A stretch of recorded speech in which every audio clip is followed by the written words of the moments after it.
वो ऐसी लीला करते उस समय बुद्धि काम नहीं करती। जैसे जब ये कि अब हमारी बास की तो व्यवस्था थी नहीं, गरीब बाबा जी तो ऊपर जाकर मदन मोहन जी का मंदिर है ना, ऊपर शिखर के पास, दोपहर का समय था। अब एकांत समय तो एकदम आर्त भाव आया, रोए कस के कि हमें वृंदावन वास नहीं मिलेगा, क्योंकि हमारा कोई परिचय नहीं, हमारे पास अर्थ नहीं, और आश्रमों में अलग व्यवस्था होती है। वो बहुत रोए।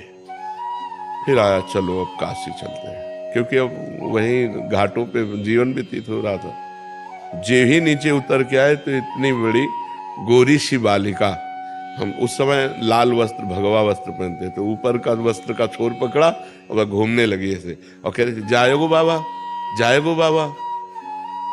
तो नए नए हम आए थे तो ब्रजभाषा तो समझ में आए थे, कह रही जाएगो। तो हम कहा यहाँ किसी गोस्वामी की बच्ची होगी, और ऊपर से रो के आ रहे थे तो कहीं कोई रति थी नहीं।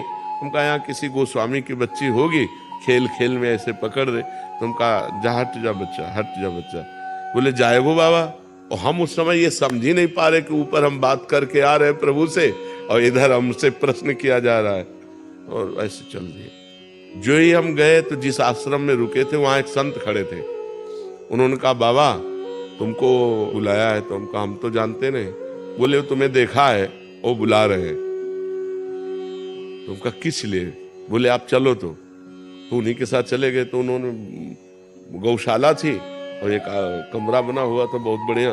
बोले यहाँ दूध पियो, मठा पियो आराम से, और यहाँ रह जाओ। अरे हम कहे तो भगवान की।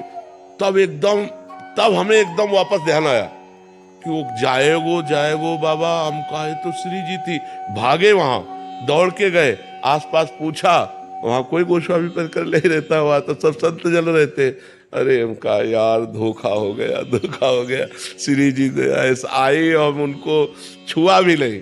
वो हमारा वस्त्र, अब बालिका रूप में थे, अगर हमें पता हो कि वृंदावनाधीश्वरी लीला कर रही तो उसी समय गले लगा। पर वो बहुत चतुर है, जब तक वो सामने रहेंगे तब तक संशय रखते हैं कि पकड़ न पावे, और जहां वो अलग होते तब पक्का विश्वास हो जाता है कि प्रभु ही थे। ऐसा होता है।